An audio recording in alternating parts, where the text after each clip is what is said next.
In the near future, Los Angeles faces an all-time high crime rate. Widespread homelessness and unemployment push the city into a full-scale crime epidemic. Prisons are overcrowded, and citywide red zones are established to contain the violence. Thousands of officers lost their lives in the line of duty. In response, the Department of Justice introduces the Mercy Court, a radical system where capital offenders are judged by artificial intelligence. The AI eliminates lengthy trials and delivers verdicts within hours of a murder being committed. In this courtroom, suspects are presumed guilty unless proven innocent. 2 years after its implementation, the Mercy Court has convicted and executed 18 individuals. As a result, the city's crime rate has dropped by 68%. Now, Chris Raven, an LAPD detective from the Robbery Homicide Division, wakes up inside the Mercy Court. Judge Maddox informs Chris that she will be presiding over his trial. Panicked, Chris explains who he is, but Maddox calmly tells him to take a deep breath. He protests, insisting that he has sent criminals to the very chair he is now sitting in. Maddox informs him that he is ready for trial, as his blood alcohol level has dropped to an acceptable range. Confused, Chris asks the judge why he is here. Maddox finally reveals that he is on trial for the murder of his wife, Nicole Raven. She accesses the police evidence file and plays the footage. The body cam video shows an officer rushing into the kitchen. Chris sees his daughter, Britt, crying beside Nicole. The officer asks Nicole who stabbed her. With her final breath, Nicole whispers, "Chris." Maddox informs Chris that the court will now present an opening statement outlining his ties to the victim. She reminds him that he was the only person in the house with Nicole at the time she was fatally stabbed. Chris insists she is lying. Maddox calmly tells him to check for himself. She enables voice commands and touch-sensitive controls so he can look for himself. He searches for Nicole Raven and finds a news video reporting Chris's arrest. The reporter also explains that Chris and his partner, Jacques Diallo, were early supporters of the Mercy program, and that Chris was responsible for bringing the first participant, David Webb, to Mercy Court 2 years earlier. Then Maddox informs him that, based on the available evidence, she has calculated his probability of guilt at 97.5%, 17.5% above the 80% threshold required to trigger a Mercy trial. She then opens the municipal cloud. Maddox explains that every citizen and organization is legally required to connect their devices to it.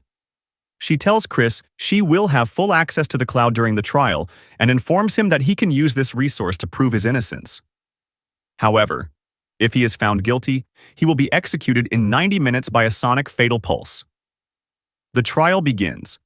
Chris panics, but Maddox calmly explains that if he can reduce his guilt probability from 97.5% to the 92% threshold of reasonable doubt, he will survive. Maddox then summarizes Chris's activities from earlier this morning. He arrived at work at 8:51 a.m., but instead of going inside, he turned around and returned home. Doorbell camera shows Chris asking Nicole to open the door, but she tells him she is done with him and that he can speak to her through a lawyer. Chris lets himself in with his key, and Nicole begins yelling at him. Maddox points out that Chris spent 26 minutes inside the house. Shortly after he left, Britt returned home from a sleepover and discovered Nicole's body.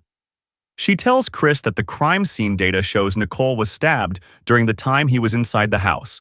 The wound, inflicted by a right-handed attacker, was so severe that it ruptured her liver. Chris insists he didn't do it. Maddox responds that he is right-handed and that traces of Nicole's blood were found on his shirt. She continues, explaining that after leaving the house, Chris went straight to a bar and drank heavily. Chris argues that he never went to a bar. Maddox then shows him bar cam.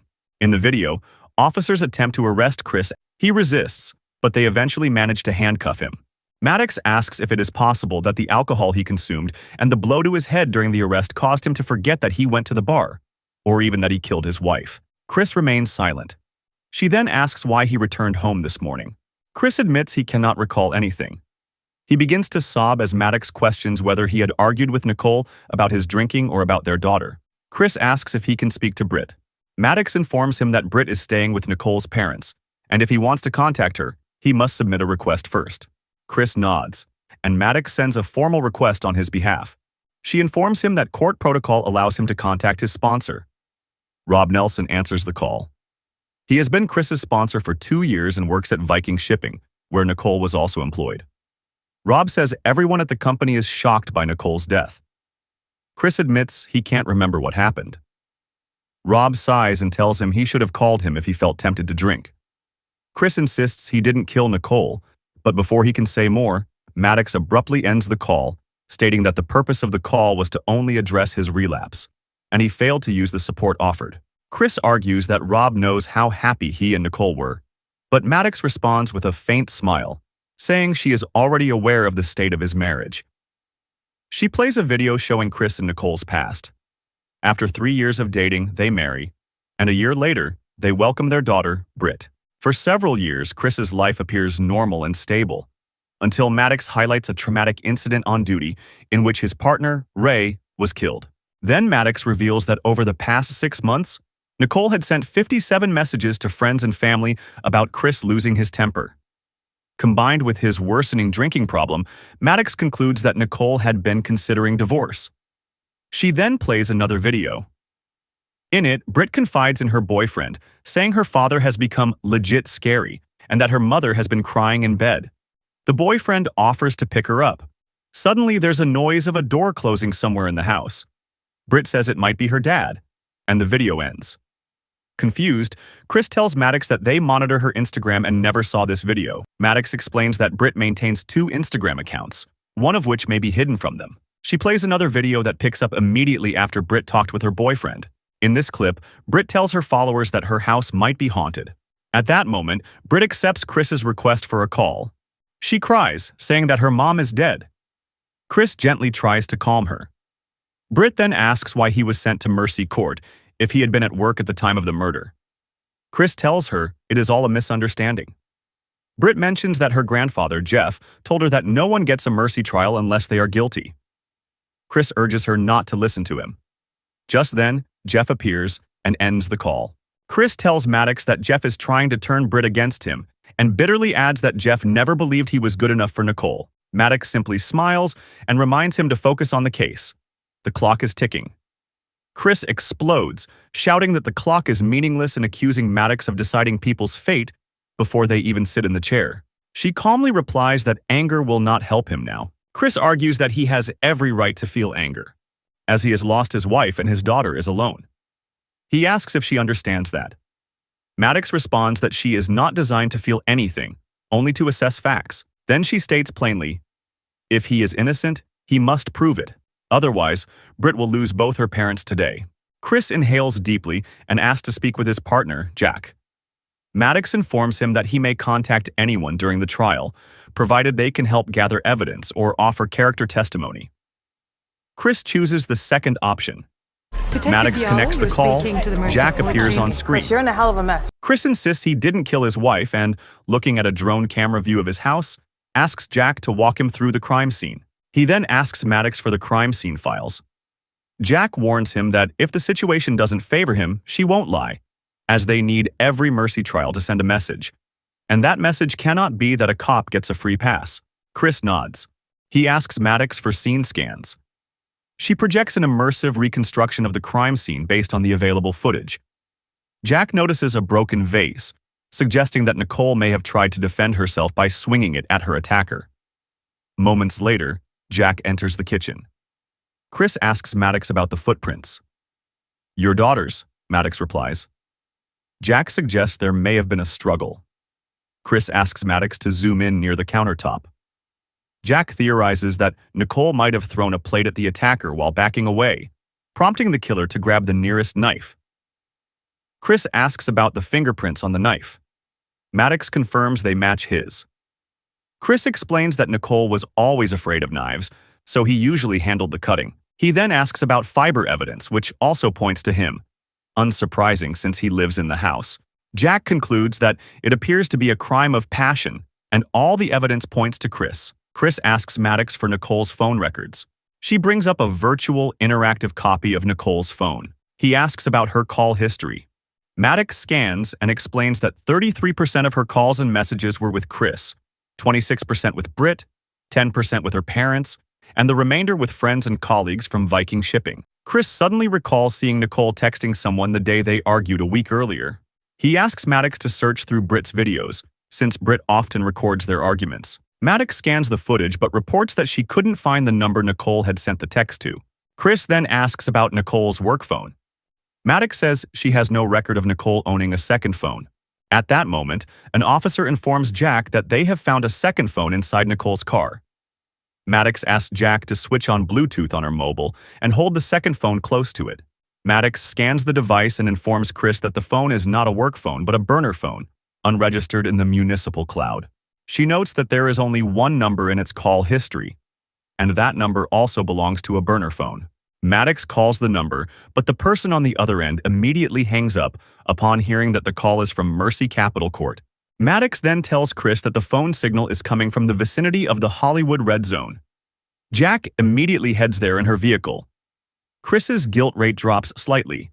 Maddox performs another scan and pinpoints the caller's exact location. The suspect is inside the Hudson Hotel and appears to be trying to escape through a back door. Jack spots a man who immediately runs when he sees her. Maddox identifies him as Patrick, a chef at the Hudson Hotel. Chris asks for an update on his guilt rate, but to his disbelief, it remains unchanged. He argues that guilty people run. Maddox calmly replies that frightened people run as well.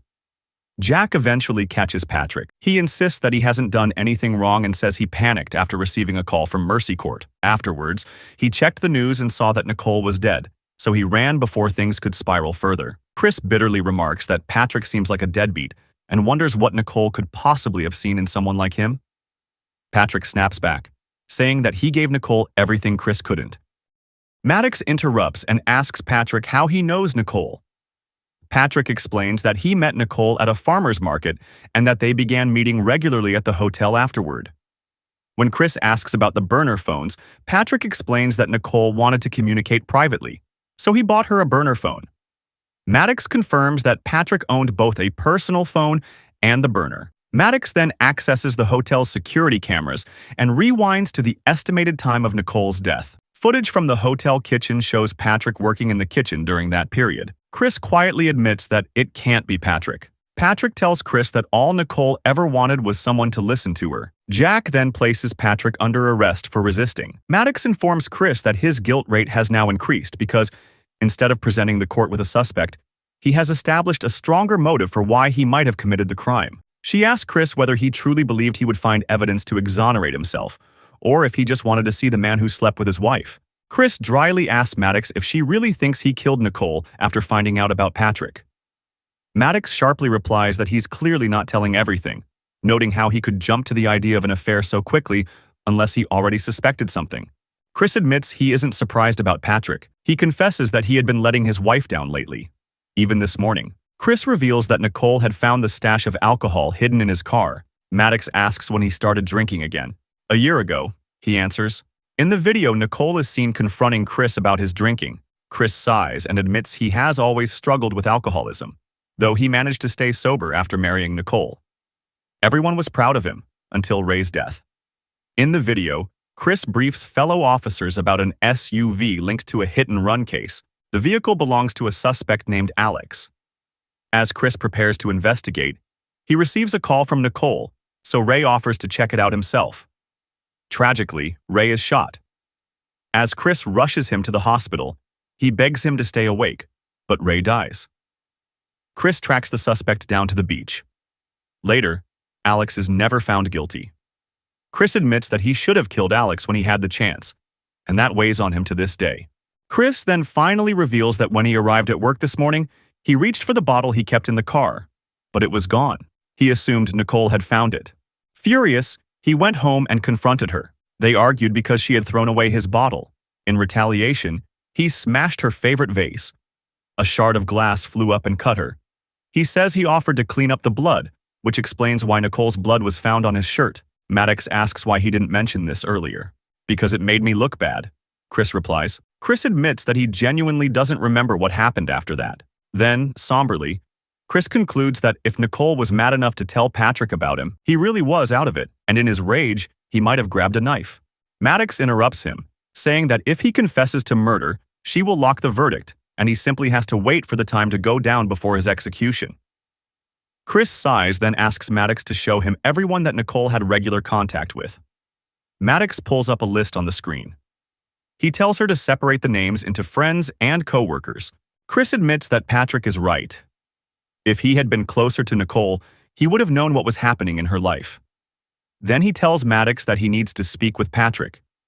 She informs him that Patrick is currently being processed at a local police station and arranges the call. When Patrick appears on screen, Chris asks whether Nicole had been facing any problems. Patrick shakes his head and says it was the usual complaints, that Chris wasn't spending enough time with her or with Britt. Then Chris asks Patrick if Nicole had any trouble at her job.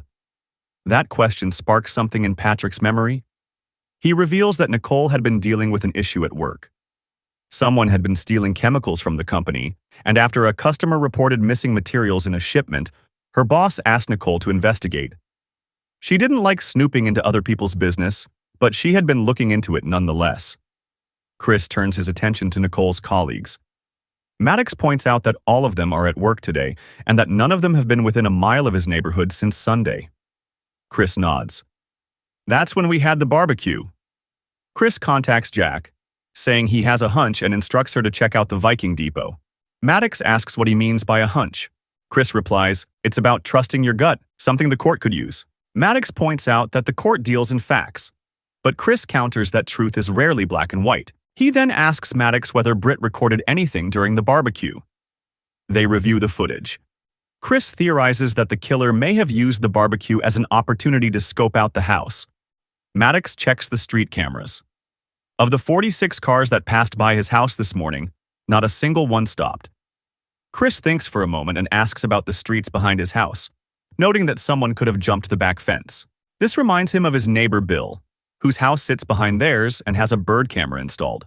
Maddox tries to access the footage but hits an error.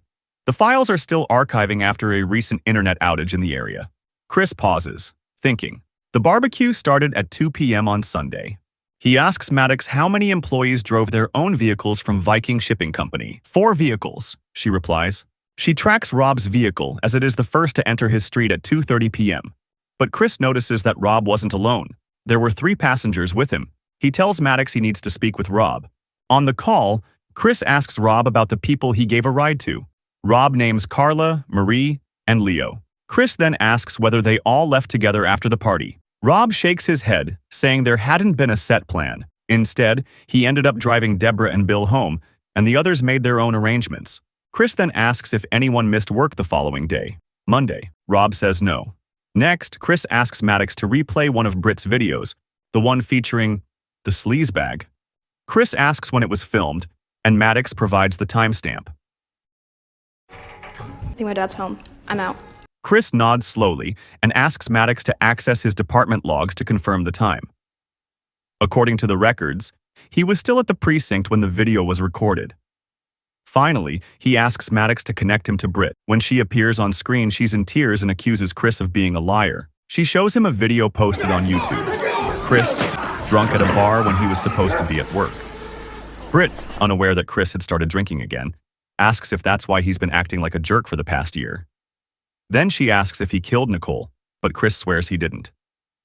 As Britt moves to end the call, Maddox steps in, explaining that her father is mounting a defense and that Britt's help could make a difference. But Britt insists he killed her mother. Not necessarily, Maddox replies calmly. Chris gently shifts the conversation. He asks about the video Britt posted on Instagram the previous night. Britt snaps at him, accusing him of snooping through her private life. Chris quickly apologizes. She then explains that she heard what sounded like a door closing.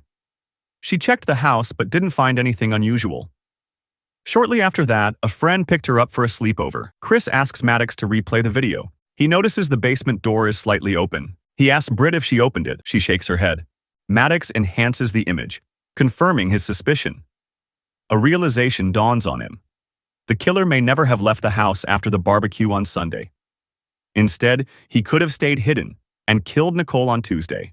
Chris promises to explain everything to Britt later and ends the call. He then looks at the probability meter. His guilt percentage hasn't dropped. It could just be a shadow, Maddox suggests. She also points out that he's overlooked a critical piece of the puzzle. The person stealing chemicals from Viking Shipping. Chris nods and begins searching Nicole's email for anything related to missing stock. He comes across repeated references to UG. What's UG? He asks. Urea grande, Maddox explains, a chemical that appears frequently in Vikings records. One particular name catches Chris's attention. He asks Maddox how much UG has gone missing. After scanning the data, Maddox reports that over the past 6 months, every shipment to Bio Beauty has shown discrepancies. Each delivery docket lists an additional 50-kilo container, even though the physical orders match the original quantities. Chris asks if they are being overcharged, and Maddox clarifies that the physical inventory is correct. It's the paperwork that's altered. Chris quickly pieces it together. The stock records show extra inventory on paper, but someone is stealing product from the real shipments. Maddox calculates that over 300 kilos of urea grande are missing. She further explains that synthetic urea is commonly used in dermatological products and in the production of methamphetamine, which is highly profitable on the black market. They access Holt's inbox and find an email from Friday requesting an urgent meeting with Nicole. Maddox immediately pulls up security footage from Viking Shipping. In the video, Holt and Nicole appear to be arguing. Chris reviews his emails and discovers that Holt has a gambling problem. He asks Maddox to retrieve Holt's financial records from the past 6 months. Then Chris spots something significant. Rob transferred Holt $4,000, possibly to help him out. Chris smiles, realizing that Holt could have been the one stealing the chemicals to manufacture drugs and sell them to pay off his debts. When Nicole uncovered the scheme, he silenced her. The guilt rate drops. Chris contacts Rob, but Holt answers the call instead. Sounding concerned, Holt asks Chris if he's all right. Maddox intervenes and tells Holt to put Rob on the line. Holt stammers, claiming he was just passing by when he saw the call and decided to answer it. He offers to look for Rob and steps away. Chris asks where Jack is. Maddox informs him that she is 4 minutes away from Viking Shipping. He tells Maddox to keep tracking Holt's movements and, in the meantime, to pull up the bird cam footage from his neighbor's house. She plays the video. Chris notices rustling leaves at 10:08 a.m. Maddox adds that the camera is motion activated again at 11:43 a.m. Maddox tracks Bill's phone and reports that he left his house at 11:23 a.m. However, the surrounding neighborhood cameras were also affected by the internet outage, so updated footage will take more time to archive. Holt returns to the call and claims he cannot find Rob. Frustrated with Holt's innocent act, Chris accuses him directly of killing Nicole after she discovered he was stealing chemicals. Holt hesitates, then insists that Rob is the one who was stealing the chemicals. He admits that both he and Nicole discovered the theft, but chose not to report Rob because he had always been good to them. Rob had even helped Holt financially when he was in trouble. Chris demands to know where Rob is. Holt says he just learned that Rob left work early because he felt sick. The manager allowed him to leave, especially since Rob had called in sick the previous day as well. The last time Holt saw Rob was at the barbecue. Rob stayed behind after everyone else left to speak with Nicole privately and reassure her that everything would be fine. He also asked Holt to take his car on Sunday so he could give rides to the co-workers who had arrived with him. Maddox tracks Rob's vehicle and discovers it is at his home. Chris instructs Jack to go to Rob's house while Maddox notifies the local SWAT team. Maddox shows Chris the archived traffic camera footage. It shows Bill Peterson's car pulling up on the lot. After Bill exits the vehicle, Rob emerges from the trunk. Chris's guilt percentage drops again. Chris urges Maddox to rely on her instinct. She glitches and reboots. Meanwhile, the SWAT team arrives at Rob's house and forces entry, but Rob is not inside. Maddox points out that the GPS tracker still shows the vehicle is at the house. Chris realizes that Rob must have removed the tracker and left it there to mislead them. Chris tells Maddox to search the traffic cameras for the truck. Maddox reports that there is no detectable Viking license plate. Chris concludes that Rob likely removed that as well. An officer informs Chris that there is nothing useful inside Rob's house. Chris asks him to hold that photo closer. He notices that half of the picture has been torn away. At Chris's request, Maddox scans the image. While it processes, he asks her to pull earlier surveillance footage from Rob's house. He instructs the officers to search the garage. Inside the garage, they discover burned papers deliberately destroyed. Maddox points out that Rob is capable of manufacturing the drugs himself, given his college degree, and she calculates the estimated profits he would make if he sold the product in the red zones. Then Chris looks at Jack and instructs her to go back. He points out that when they last called Rob, he was not at Viking Shipping. The officers then discover containers of urea grande, along with a truck license plate and physical maps. Chris observes that Rob operated completely offline, leaving no digital trail, which explains why Maddox initially failed to flag him. Then they find a book, which Maddox identifies as. Inside is a detailed manual for constructing, and Chris immediately alerts the officers. Maddox scans all available local traffic cameras and finally locates Rob, determining that he is driving a truck carrying approximately 3,000 pounds of explosives and heading toward downtown. As she cross-references facial recognition data, another shock emerges. The boy beside Rob is David Webb, the man Chris previously sentenced to Mercy Court. It turns out David Webb is Robert Webb's younger brother. Rob had been adopted separately and later changed his last name. Chris realizes that he first met Rob at an AA meeting. Sponsoring him happened only after David's trial. The truth becomes clear. This was never about Nicole. It was about Chris and about Maddox. Rob is seeking revenge. Chris relays the findings to the authorities and warns them that Mercy Court is the intended target. Chris attempts to call Britt, but Jeff answers her phone. Chris immediately asks Maddox to access the doorbell camera. The footage shows Britt outside speaking with Rob before he forcibly takes her. Chris orders Jack to pursue Rob. At that moment, an officer shouts that there is a bomb inside the garage. The team scrambles to evacuate, but the explosion detonates, killing several officers. Chris's guilt percentage finally drops to 0. However, he tells Maddox he does not want to end the trial. If the proceeding concludes, he will lose access to the system's resources and surveillance network. Maddox resists the idea, stating that the court process has reached its verdict. Chris argues that Rob has taken many lives. They owe it to the victims to stop him before he kills more. Maddox glitches again. She tells Chris that his instincts were right, but then questions herself. What if she failed people before? Chris tells her he understands. He admits he is in the same boat. He failed the people he loved most. But they have one chance to make it right. Police vehicles pursue Rob's truck. Maddox establishes a live connection with the tactical response team. They inform Chris that they plan to stop Rob at the far end of the bridge, far enough from downtown to minimize casualties, and extract the hostage safely. The operation begins, but they are unable to safely retrieve Britt from the truck. Jack, now acting as incident commander, makes a critical call. Kill Rob. She tells Chris that if Rob clears the bridge, he will enter a densely populated area. Chris begs them not to, reminding them that Britt is with him, but the tactical team moves forward anyway. At the last second, Maddox intervenes, saving Britt's life. Chris thanks her. Maddox informs him that Rob is now 3 minutes away from Mercy Court. She immediately issues evacuation orders for the building. Chris tells Jack he needs to speak to Rob directly. Maddox instructs Jack to position her air unit in front of the truck. Then she hacks into the truck's radio frequency and opens a communication channel. Rob speaks first. He tells Chris that he recognized him the moment he walked into the AA meeting and admits that Chris has been haunting his dreams for the past 2 years.